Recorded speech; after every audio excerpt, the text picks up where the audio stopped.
السلام عليكم ورحمة الله وبركاته. أصحابتك وحرن جنال كمركز السود واضح أدي هذا وما تنتهين مقال كان وحربائنا الذي كله وذاقه لبويرر أو كلا دوان أو رج مسلمين أي شلي ككلا جيستين لبوا قبل أو مريكن كا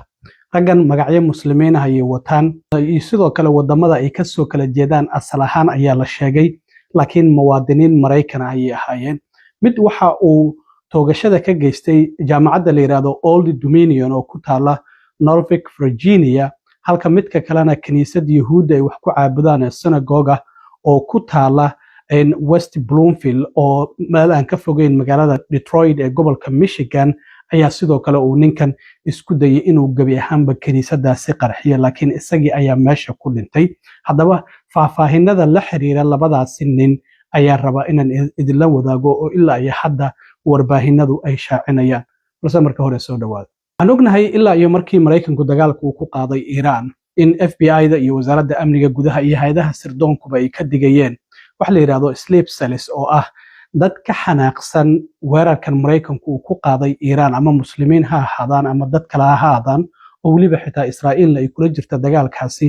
in falal argagixisa ay ka geysan karaan gudaha wadanka Mareykanka marka waa dad si gooni arrintaasi uga careysan inay geystaan waan ognahay toogashadii ka dhacday Austin Texas Park ku yaalo oo 3 qof ay ku dhinteen ugu yaraan 14 qof dad ka badan ay ku dhaawacmeen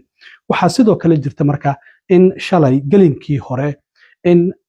uu weeraray jaamacad la yiraahdo Old Dominion oo ku taala Norfolk Virginia nin magaciisa lagu sheegay Mohammed Bayler Jolah oo 36 jir ah haddaba ninkan muxuu yahay marka ninkan Sterling Virginia ayuu ka soo jeedaa ninkan waxa jirta in sanadkii 2019 ayaa waxa lagu helay in uu isku dayayay in uu caawiyo kooxda argagixisada ee ISIS sanadkii 2016 ayaa la xiray ninkan kadib markii uu isku dayay inuu taageero siiyo kooxda ISIS isla markaana sidoo kalena waxa uu isku dayay in uu ururiyo hub kaasi oo loo isticmaalayo in Mareykanka gudihiisa weerar looga geysto waxa uu sidoo kale isku dayay in uu lacag u ururiyo dadka doonaya inay ku biiraan kooxda ISIS ninkan magaciisa marka Mohammed Bayler Jolah leeyahay asalahan waxa la leeyahay wadanka Sierra Leone ayuu ka soo jeedaa waxaana horey uu uga tirsanaan jiray ciidamada ilaalada qaranka ee gobolka Virginia ninkan nin militariga soo maray waaye markaasi kadib ninkan dambigiisa ayuu qirtay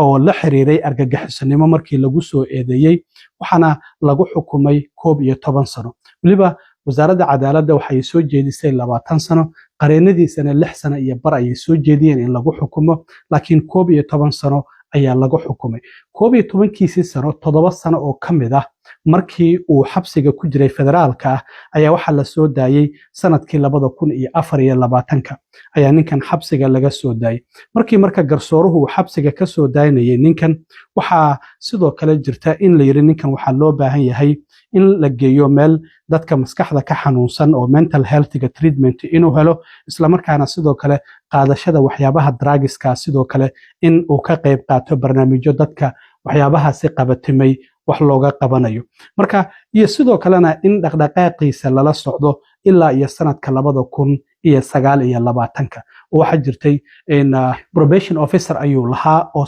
toddobaad kasta inuu tago isxaadiriya marka waxa la leeyahay ninkan oo xabsi federaal soo maray oo fal argagixisaa lagu helay hadda waxa la baarayaa sida uu ku helay qorigan markii jaamacadda uu shalay weerarayay haddaba ninkan marka jaamacadda markii uu tagay ayaa waxa uu weydiiyay in uu jiro galaas la yiraahdo ROTC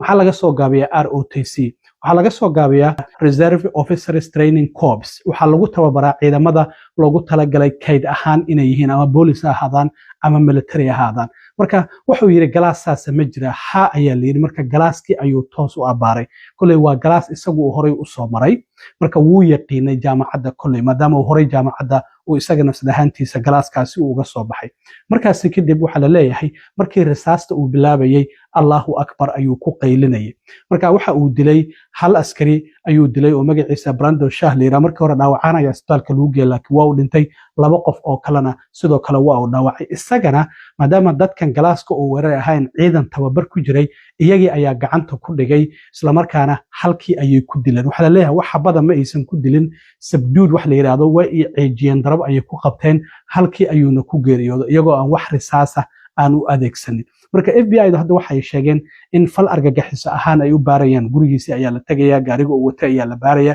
waxyaabahaasi oo idil ayaa baaritaan lagu sameynaya marka ninkaasi jaamacadaasi Old Dominion oo ku taal Norfolk Virginia ayuu weerarkaasi ka geystay marka wax yar saacad kadib shalay markii ninkaasi weerarka jaamacadda uu ka geystay ayaa haddana weerar kale waxa uu ka dhacay synagogue midda ugu weyn Mareykanka oo Yuhuudda ay leeyihiin oo ku taala West Bloomfield meel aan ka fogeyn Detroit Michigan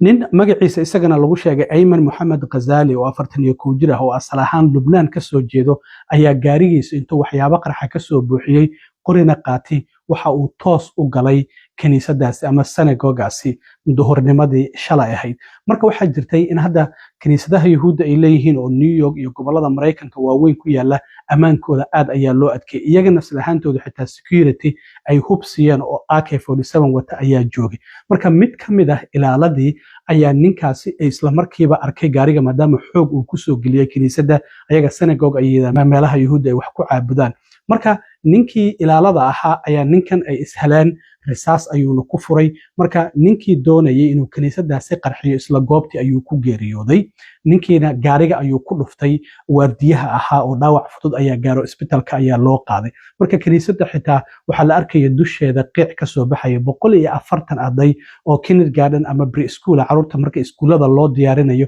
ayaa kaniisada gudaheeda ku sugnaa kaniisad weyn ayay ahayd oo caruurtana wax lagu baro marka ninka waxaa la sheegay inuu ka caraysnaa maadaama ciidamada Israa'iil duqeyn ay ku dileen qaar ka mid ah familkiisa Lubnaan toddobaadkii la soo dhaafay waxaan ognahay Xisbullah inay Lubnaan ka duqeynayso Israa'iilna ay Lubnaan qaybo ka mid ay duqeynayso dad fara badan ay ku dhinteen hadda 700 ka badan la leeyahay kuwa kalena ay ku dhaawacmeen waxa la leeyahay xitaa dadka dhintay waxa ku jira laba ka mid ah walaalihiisa oo la kala yiraahdo Qaasim iyo Ibrahim kuwaasi oo ka tirsanaa ayaa la leeyahay ururka Xisbullah gaar ahaan Imam al-Mahdi Scouts kuwa la yiraahdo ayay ka tirsanaayeen garabkaasi oo ka tirsan in ururka Xisbullah marka ninkan waxa uu ka caraysnaa in qaar ka mid ah familkiisa ay ciidamada Israa'iil ay duqeyn ku dileen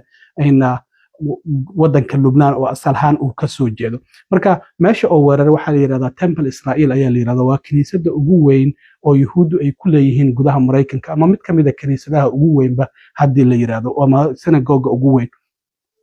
marka ninkan isagana isla meeshii ayuu ku geeriyooday marka waxa asaga kaliya dhintay ninkii xabadda ku furay oo ciidamada ilaalada kaniisadaas ama synagogaas Yuhuudda ka mid ahaan gaarigiisa ayuu ku dhuftay oo dhaawac ayaa gaaray marka ilaa hadda waxa isagana la baarayaa in sidoo kalena maqaayad ayuu ka shaqeynayay ninkan gurigiisii ayaa la baaraya sidoo kale ninkan marka sidoo Mareykanka ku yimid ninkan Mareykanka waxa uu yimid sanadkii 2011 xaaskiisa ayaana keentay isla markaana sanadkii 2016 muwaadin Mareykan ayuu noqday marka waxauna ka soo jeedaa Dearborn Heights oo carabtu ay ku badan yihiin waa meesha laga soo doorto Rashida Tlaib ayuu ninkan uu ka soo jeedaa maqaayad la yiraahdo Hamido oo halkaasi ku taala ayuuna ka shaqeynayay marka labadan weerar oo kala duwan labadaas nin oo waliba magacoodu Mohamed uu ku jiro uu ka bilaabanayo ninkan hadda Ayman Mohamed Ghazali ayaa la yiraahdaa ayna ka geystay Yuhuudda Temple Israa'iil ay leedahay ama Detroit Michigan meel aan ka fogeyn weerarka ka geystay halka sidoo kale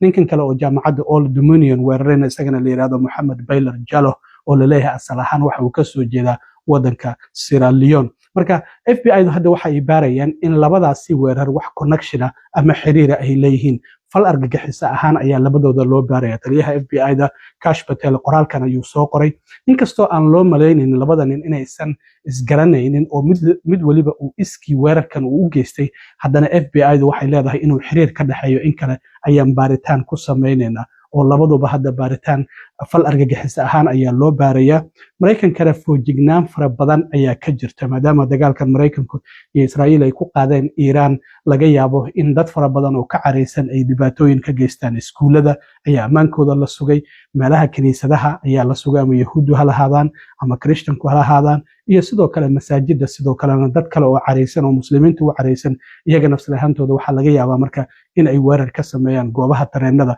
munaasabadaha waaweyn oo la isugu imaanayo dhammaanba marka hadda feejignaan sare ayaa jirta oo dowladda Mareykanku ay leedahay falal argagixiso ayaa laga yaabaa inay dhacaan marka waxyaabaha kale ee soo kordha haddii aan leedmo waa idila soo socodsiin doonaa aad iyo aad u mahadsantihiin asxaabta intaan mar kale kulmi doono nabadgelyo